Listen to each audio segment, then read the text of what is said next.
Assalamualaikum warahmatullahi wabarakatuh. Waalaikumsalam warahmatullahi wabarakatuh. Yang saya hormati Bapak Hendro Yulianto selaku presenter dan juga Ibu Sinta Mulyani selaku moderator serta para divisi 8 pada siang hari ini akan memulai kegiatan webinar kita dengan tema plagiarisme dalam menulis. Ya, insya Allah semoga nanti kedepannya peserta terus bertambah. Ya, Pak Hendro sudah siap, Pak Hendro ya? Siap. Saya persilakan kepada Ibu Sinda selaku moderator untuk persilakan Ibu Sinda. Baik, terima kasih Bapak Bima atas waktunya. Assalamualaikum warahmatullahi wabarakatuh. Selamat siang semuanya. Oke, ya, kita bertemu lagi di Intim Inspirational Time. Oke, di mana nanti kita sini akan membahas tentang kopas. Biasanya kan pada saat ini banyak siswa atau mungkin kita yang dengan gampangnya di era canggih seperti ini copy paste dan itu sangat mudah sekali, dan ternyata di sini ada ketentuan-ketentuan yang harus diperhatikan ketika kita menyadur, mungkin ya Pak Hendro, menyadur tulisan seorang. Itu apa saja sih yang harus kita perhatikan dan sampai kita salah jalan. Nah, di sini nanti akan hadir narasumber kita yaitu Bapak Hendro Yulianto dari SMK Negeri 1 Kebayuran kalau nggak salah ya Pak ya? Ya, betul. Dan beliau sudah berpengalaman 8 tahun menjadi guru. Saya juga dengan sabar tentang bagaimana sih cara untuk plagiarisme dalam sebuah tulisan ini. Kepada Bapak Hendro, kami persilakan. Siap. Terima kasih Bu Sinda selaku moderator pada hari ini. Assalamualaikum warahmatullahi wabarakatuh. Waalaikumsalam warahmatullahi wabarakatuh. Selamat siang Bapak Ibu semuanya.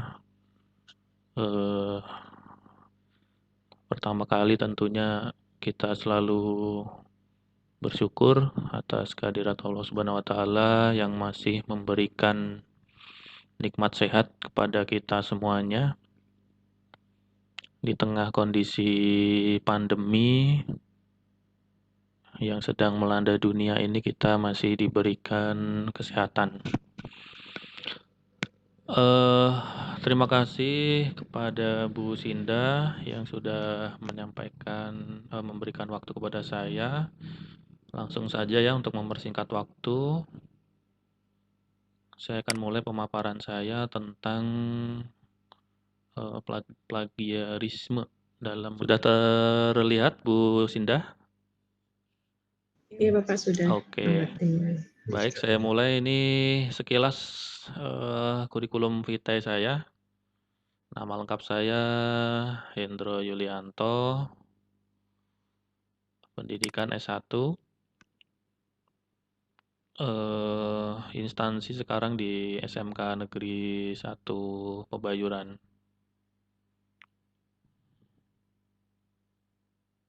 Kemudian untuk pengalaman kerja itu pernah bekerja di beberapa perusahaan, itu di Kayaba, di kawasan MM 2100, kemudian di PT Musa Asia Autopart Indonesia di kawasan Egypt Lipo Cikarang, kemudian di PT Inti Presisi Tulsindo itu di Jababeka 1, kawasan Jababeka 1. Kemudian pengalaman di dunia pendidikan itu pertama kali mengajar di SMK Tri Karya Kelapa Nunggal, daerah Bogor, perbatasan dengan Cibarusah, arah Mekarsari. Kemudian SMK Bina Prestasi Mandiri, SMK Bina Mitra Cikarang Timur, dan sekarang fokus di SMK Negeri 1 Pebayuran. Untuk karya yang sudah pernah saya buat, buku tunggal itu berjudul Sekawan Madu. Kemudian beberapa buku antologi.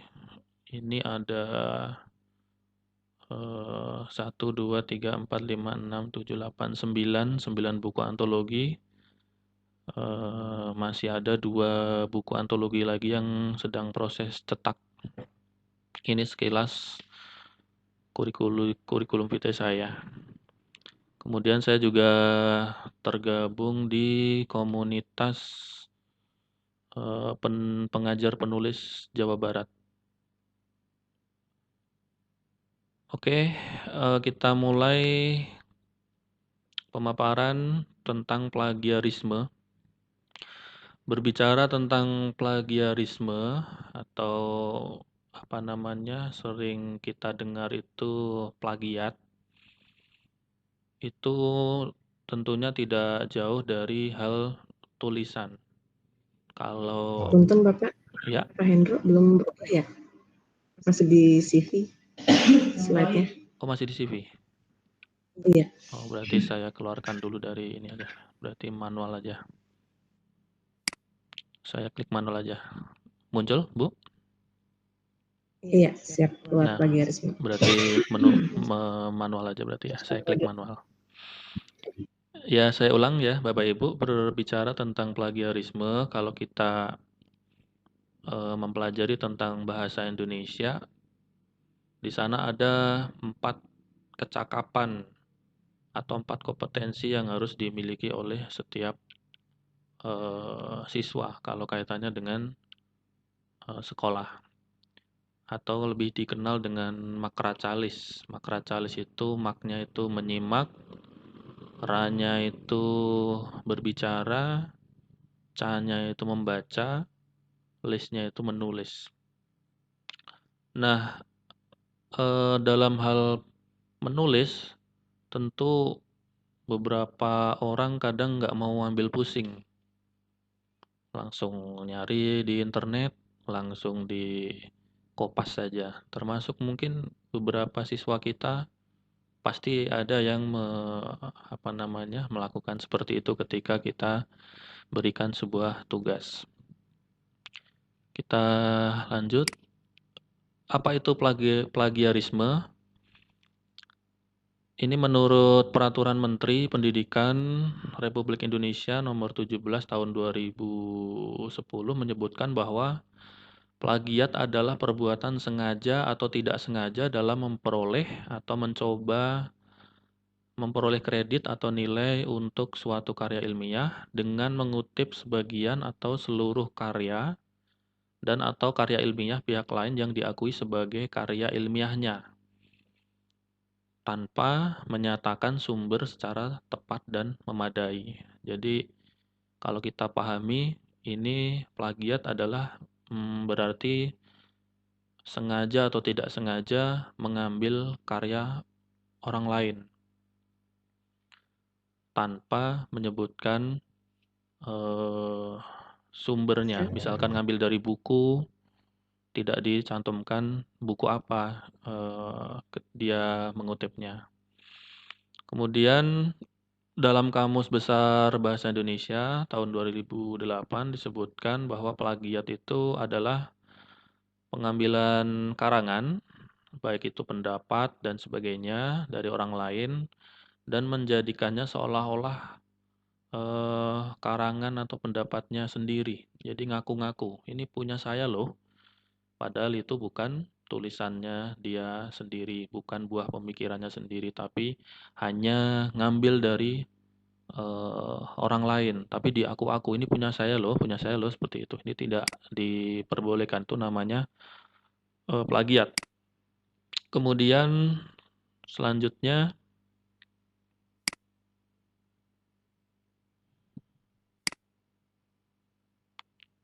ruang lingkup plagiarisme. Ini ada beberapa macam. Yang pertama itu mengutip kata-kata atau kalimat orang lain tanpa menggunakan tanda kutip dan tanpa menyebutkan identitas sumbernya. Jadi ketika kita menulis entah itu menulis artikel, entah menulis karya ilmiah, ketika di situ kita mengambil buah pikiran dari orang lain, terus tanpa kutip tanpa ada tanda kutip di situ, terus tanpa ada sumber yang dicantumkan di situ, itu masuk ke dalam plagiarisme. Yang kedua, menggunakan gagasan, pandangan, atau teori orang lain tanpa menyebutkan identitas sumbernya. Kalau yang pertama tadi tanpa tanda kutip dan tanpa sumbernya, yang kedua ini menggunakan gagasannya orang lain tanpa menyebutkan sumber. Walaupun misalkan dicantumkan di tulisan, entah itu artikel, diberi tanda kutip tapi tanpa sumber. Atau mungkin yang sedang membuat karya ilmiah, entah itu skripsi, tesis mungkin, itu harus disertai dengan sumber di situ. Yang ketiga, menggunakan fakta, baik itu berupa data atau informasi milik orang lain tanpa menyebutkan identitas sumbernya. Misalkan data sekarang yang lagi booming data corona misalkan. Ketika mau men-share data corona, alangkah lebih bagusnya disertai dengan sumbernya. Misalkan sumbernya dari Kompas, tanggal sekian, bulan sekian, menyebutkan bahwa masyarakat Indonesia yang terjangkit corona itu sekian ribu misalkan. Nah itu alangkah lebih baiknya dibuat komplit seperti itu. Yang keempat, mengakui tulisan orang lain sebagai tulisan sendiri. Nah ini parah ini. Orang lain yang menulis tapi kitanya yang mengaku-ngaku, itu tidak boleh. Ini parah. Yang kelima, melakukan parafrase. Parafrase itu mengubah kalimat yang orang lain buat dengan bahasa kita sendiri tanpa mengubah ide atau intisari dari tulisan orang lain tersebut. Jadi hanya merubah narasinya saja, intinya mah sama. Itu yang disebut dengan parafrase. Dan tanpa menyebutkan identitas sumbernya, itu tidak boleh juga.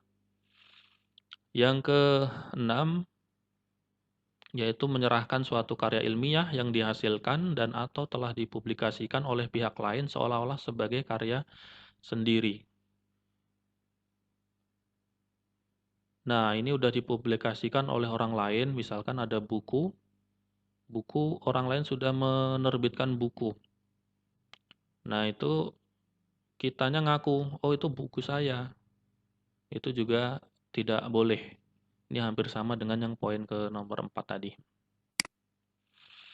Selanjutnya, tipe plagiarisme ini menurut Sulistyo. Tahun 2011 ada beberapa tipe plagiarisme. Yang pertama itu plagiarisme kata demi kata, yaitu penulis menggunakan kata-kata dari penulis lain sama persis tanpa menyebutkan sumbernya. Yang kedua, plagiarisme atas sumber.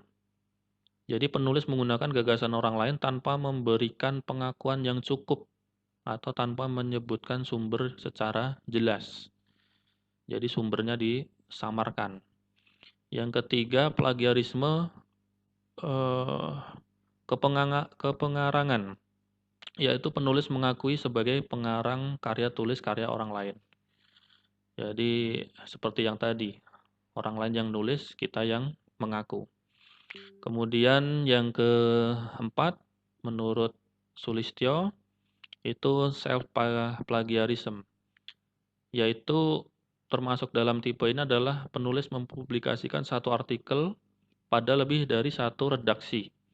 Jadi misalkan saya sudah membuat sebuah artikel di majalah A. Kemudian artikel yang sama itu saya kirim ke majalah B. Nah, itu namanya self-plagiarism. Jadi tulisan kita sendiri tapi dikirim ke dua penerbit. Atau saya membuat buku misalkan.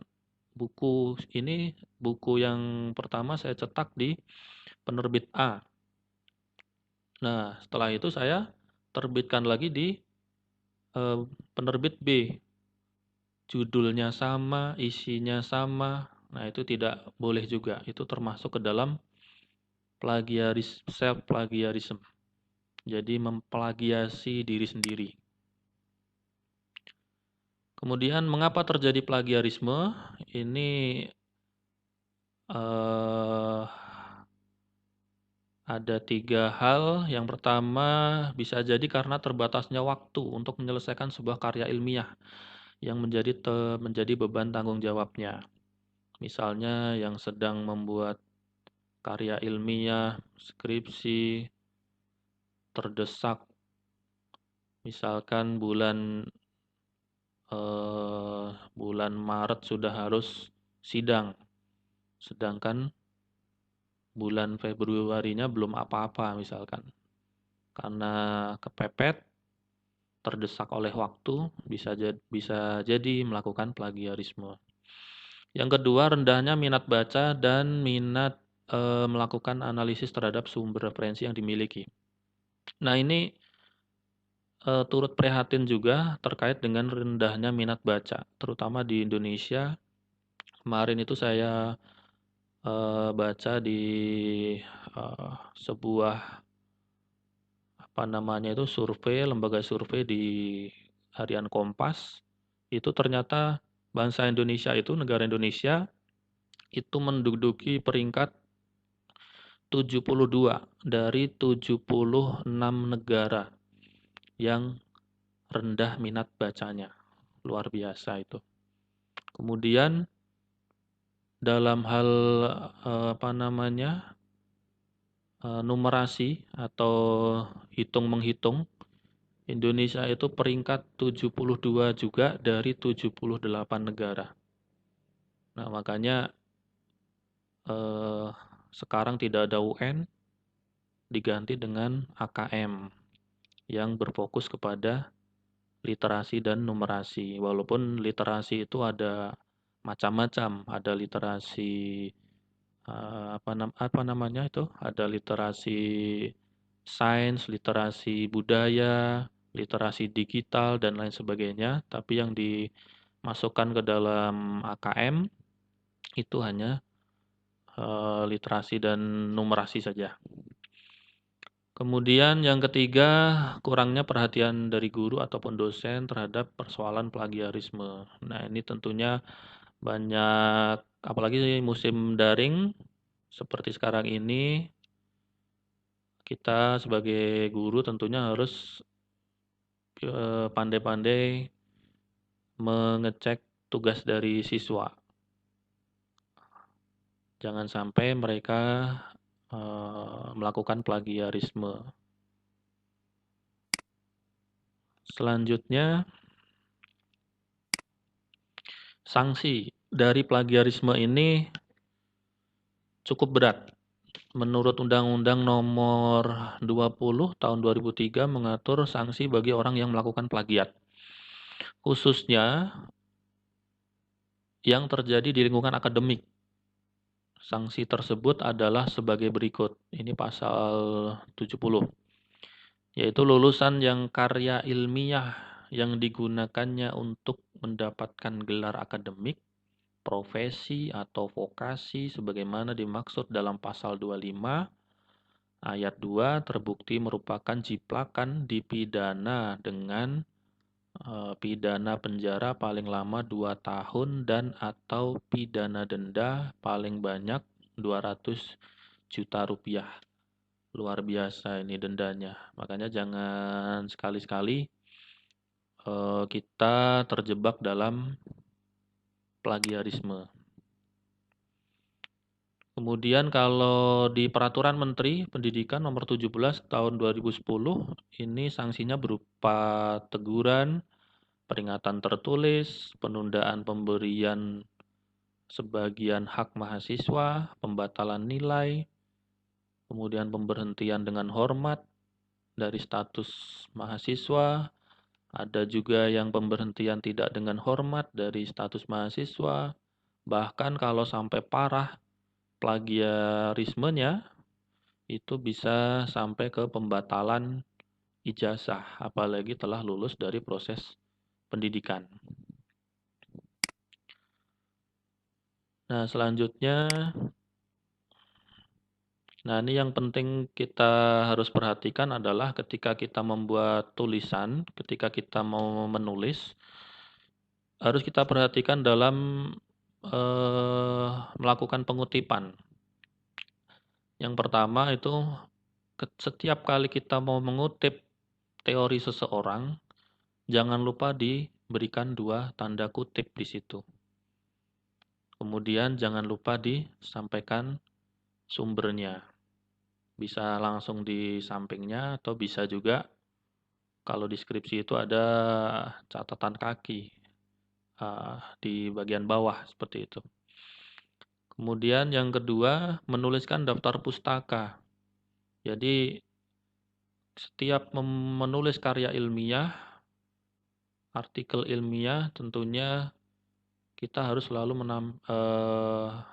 melampirkan daftar pustaka. Buku mana saja yang kita jadikan referensi, kita jadikan rujukan untuk membuat tulisan tersebut. Beda halnya dengan kalau kita menulis sebuah tulisan fiksi atau karangan fiksi, misalkan berbentuk novel, berbentuk cerita bergambar, berbentuk puisi, dan lain sebagainya yang tergolong ke dalam tulisan fiksi. Itu tidak harus menggunakan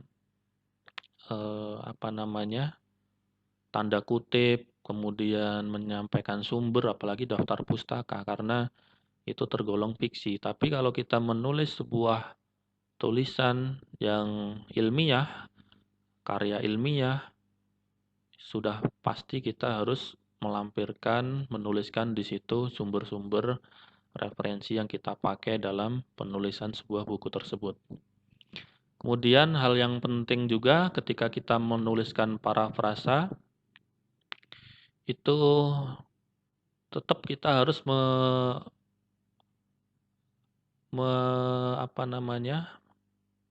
menampilkan atau memunculkan sumber dari parafrasa yang kita buat. Walaupun itu sudah kita tulis dengan bahasa kita sendiri. Tapi tetap idenya itu, gagasan itu adalah punyanya orang lain. Jadi kita wajib menuliskan sumbernya.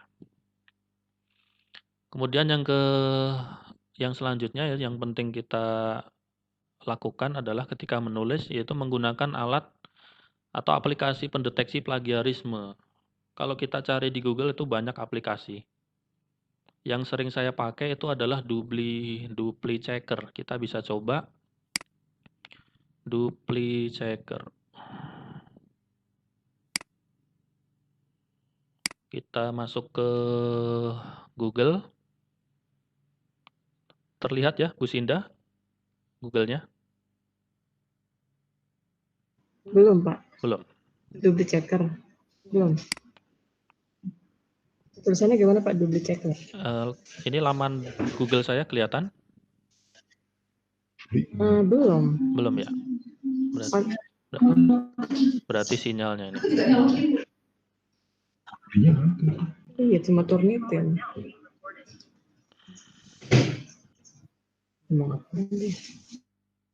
Bentar. Saya... Iya, belum terlihat. Belum terlihat ya.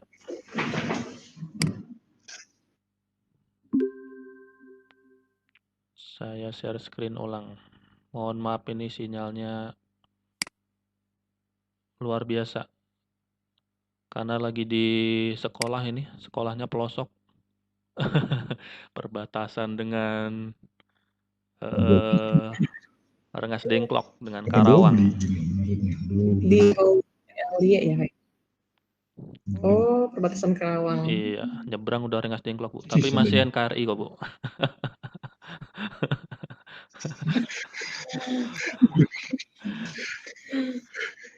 Ternyata ada aplikasi yang buatnya Dupli Checker. Dupli Checker. Dupli. Dupli. Oh iya, dupli ya. Saya buka di Iya benar teman ini saya ada benar plagiarisme. Bentar Bu, nih duplichecker.com. rada lemot ini.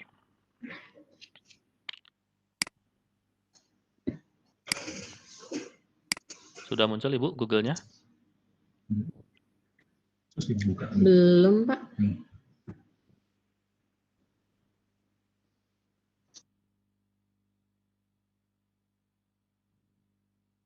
Belum juga. Belum. Satu sendiri biar bisa lihat. Dupli.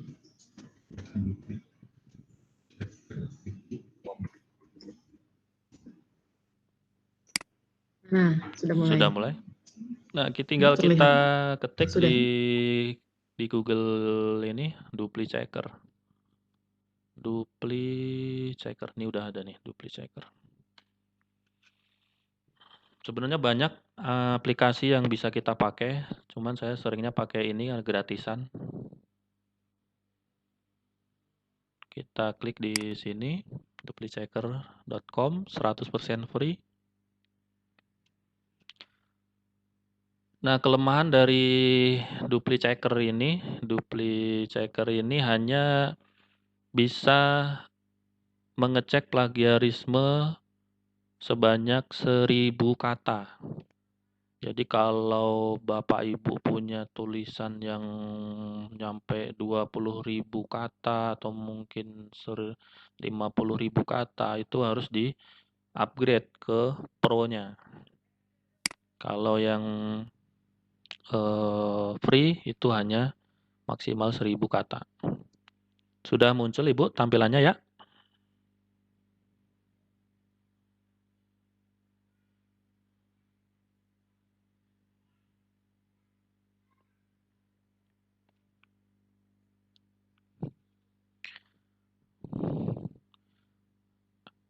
Halo Bu Sinda? Iya, Pak. Sudah muncul tampilannya? Tampilan Duplichecker-nya? Muncul please enter your text. Nah ini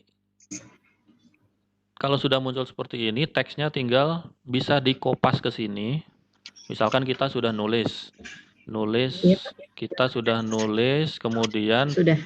ya, misalkan kita sudah nulis, terus pengen ngerti ini tulisan saya ada plagiatnya enggak ya, gitu.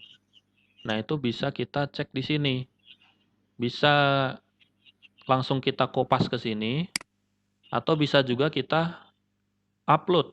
Misalkan sudah disimpan berbentuk file, di sini ada beberapa file, bisa dokumen, bisa PDF dan lain sebagainya. Itu bisa kita upload di sini. Misalkan kita coba ini salah satu tulisan saya, artikel. Kita choose file.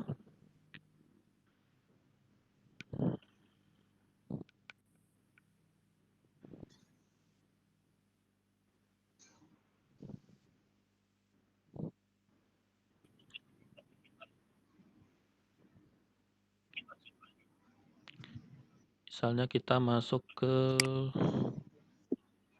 tulisan, salah satu tulisan saya.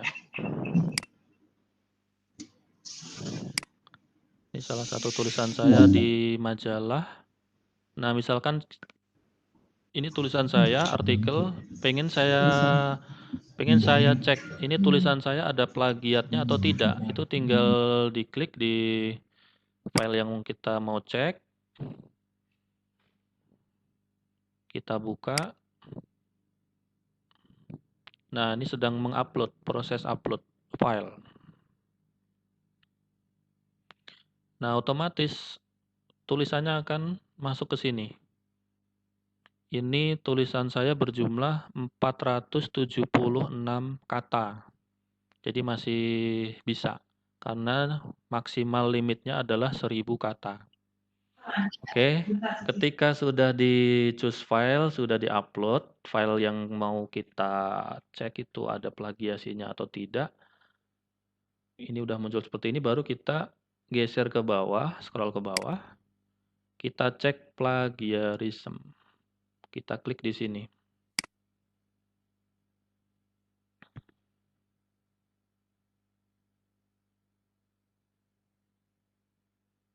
Ini minta disetujui zebra cross.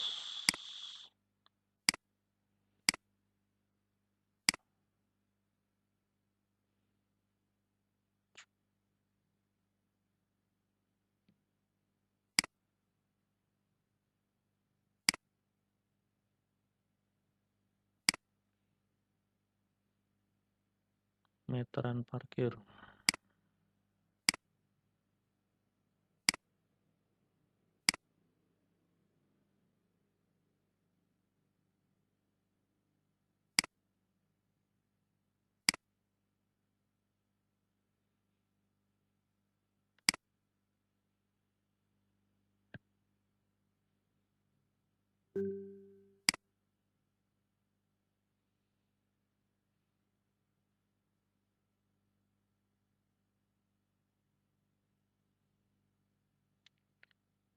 Ini sedang proses scanning, Bapak Ibu.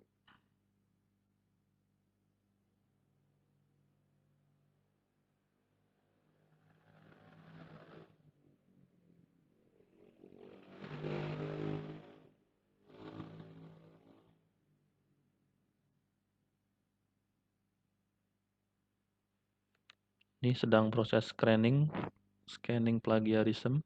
Kita tunggu sebentar.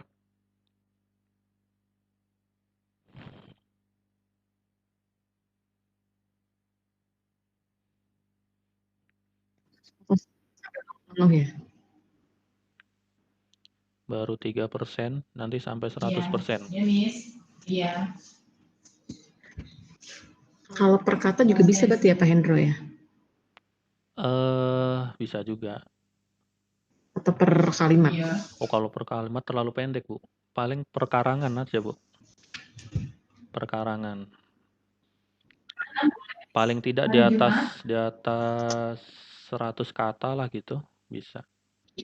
Kalau Buat tesis tuh kalau hanya satu kalimat, satu halaman gitu ya bisa. ya bisa satu halaman. Baru 41%. Mudah-mudahan sinyalnya. Nah, ini sudah muncul hasilnya, Bapak Ibu. Bu Sinda udah kelihatan hasilnya? Sudah. Nah, ini plagiarismenya itu 0%. Oh, 0% plagiarisme. Yang unik berarti kan belum apa namanya? Bukan plagiat. Original ya, Pak? Ya, masih original. Itu waduh, kemana tadi kok hilang? Belum ada yang Luar biasa. plagiarisme. Luar biasa ini sinyalnya ini. Sinda. Iya, memang benar. Dia hadir kembali. Iya. Jadi kayak Aladin dengan puasnya tiba-tiba dia. Atau mohon maaf banget ini. Atau nggak usah ini ya, nggak usah dikasih contoh lagi yang seperti tadi kan. Udah ada gambaran kan ya.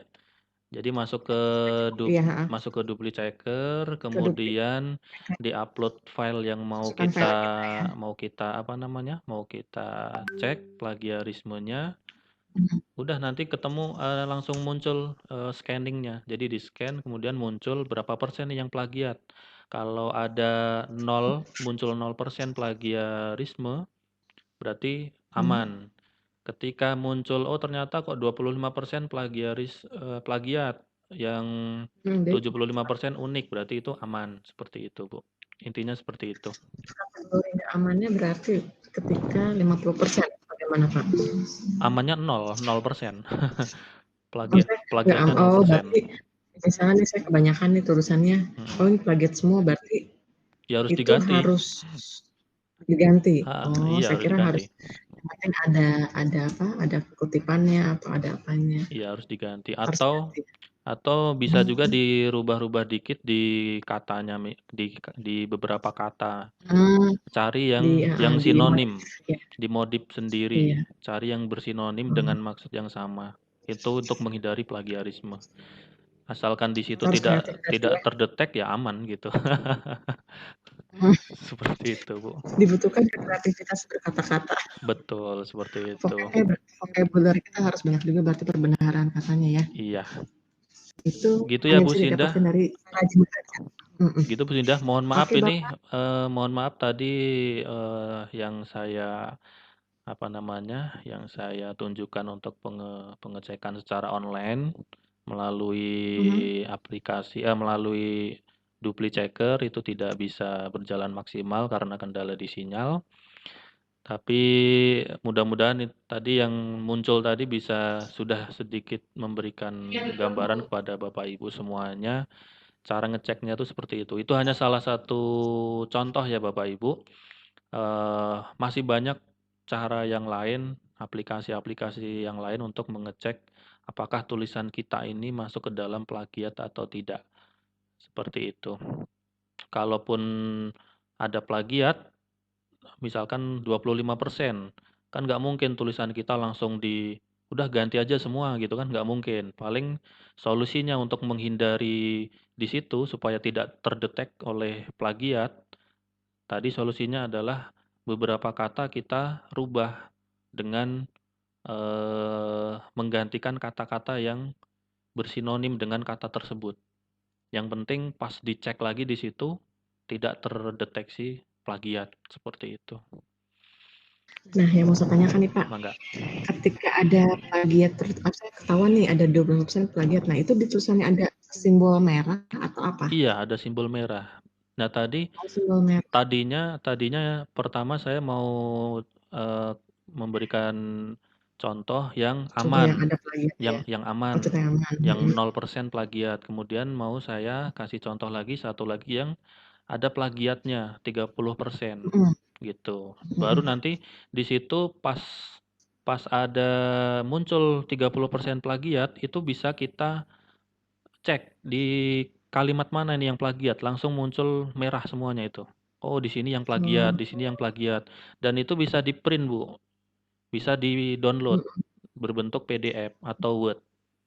Jadi bisa kita lihat, oh ternyata ini plagiatnya saya di kalimat ini, paragraf nomor ini. Baru kita otak-atik gimana caranya supaya tidak kedetek oleh plagiat. Seperti itu, Ibu. Barangkali itu yang bisa saya paparkan. Mohon maaf banget ini tidak bisa maksimal. Mangga kalau ada pertanyaan. Pertanyaan tadi dari Pak Bima yang menanyakan kalau misalnya kita ngambil gambar dari Google untuk flyer, untuk apa itu bagaimana? Apakah itu termasuk plagiat? Untuk apa? Flyer. Gambar, ya, betul. Oh, itu kalau yang sudah dipajang di Google itu ya itu mah berarti sudah dibebaskan gitu. Bersama berarti ya? Oh iya, udah kalau sudah si pemilik itu sudah sudah gambarnya itu udah di-share di Google, saya pikir itu udah aman-aman saja kecuali kalau mungkin bagi yang penciptanya itu nggak terima, oh ini buatan saya nih, saya nggak mau gratis harus download misalkan. Nah itu kan beda cerita itu. Harus lewat sudah ada mana sudah gitu. ada warning. Iya. Biasanya ada warning-warningnya seperti itu. Seperti itu, ketika Ibu. harus berbayar atau bagaimana? Iya sih. Seperti itu. Gitu Pak Bima, mudah-mudahan jawabannya bisa memuaskan. Oke, ini dari Bu Robio. Oh, sudah selesai mengisi. Terima kasih Bu Robio untuk linknya.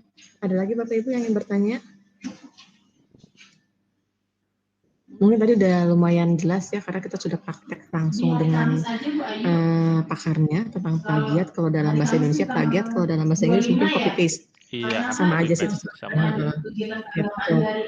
Nah, itu ternyata Bapak berarti mungkin ini sudah tidak ada sesi pertanyaan lagi ya.